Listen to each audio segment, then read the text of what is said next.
Millions of Americans are finalizing their summer travel plans. Most planning to vacation domestically, but about 15% are going to travel abroad. While that may include destinations in the Caribbean or Europe, some are opting to visit the least populated continent in the world. More than 100,000 tourists travel to Antarctica each year. And as Christian Benavides shows us, their trip begins in a small Argentinian city with a story all its own.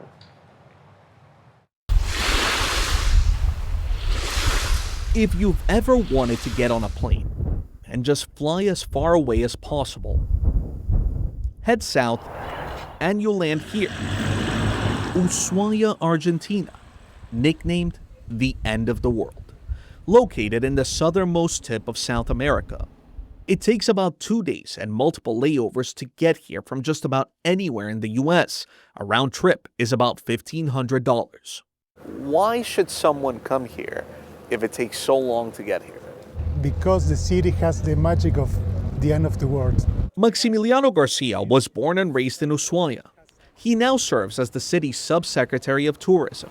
He's seen Ushuaia's exponential growth into a bustling port city, with a growing number of American tourists that mainly use it as a jumping-off point for trips to Antarctica, which is about another 650 miles south. Near the 90% of the total cruises for Antarctica passes through this port. For the tourists, cruises, 50% almost is from the United States. What is it that's drawing Americans here? There's the snow-capped mountains, quaint fishing villages, and it's one of the few places in the world where you can walk alongside penguins in their natural habitat. The company, Pira Tour, coordinates ecological tours that allow a small number of people to get to see these magical creatures up close. 15 minutos, solamente hasta llegar a la isla de los pingüinos. To get there, you have to get on a small boat like this one and sail through the Beagle Channel until you arrive at Isla Martillo, or Hammer Island. Here, you can walk alongside Magellanic, Gentoo, and occasionally king penguins. It's good reasons for them to be there. Yeah, good source of food, also a good place to live, just to make their nest.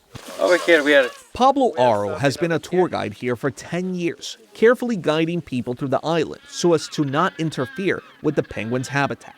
Later on they come to the island, start changing their feathers, and in that moment they cannot go back to the water until they finish changing those feathers. The island changes every day. It's not always the same.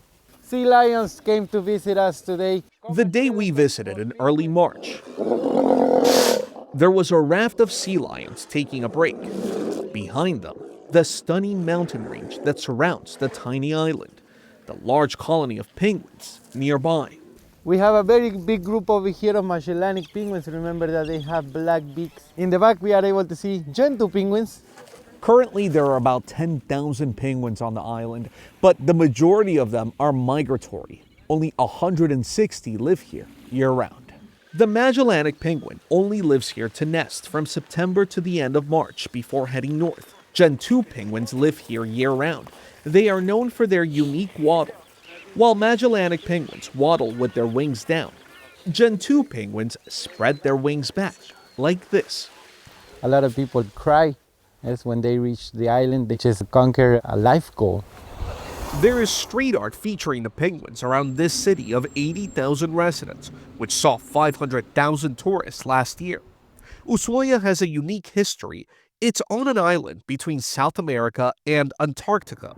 Before it was fully developed into a city, it was home to a maximum security prison, akin to Alcatraz in San Francisco.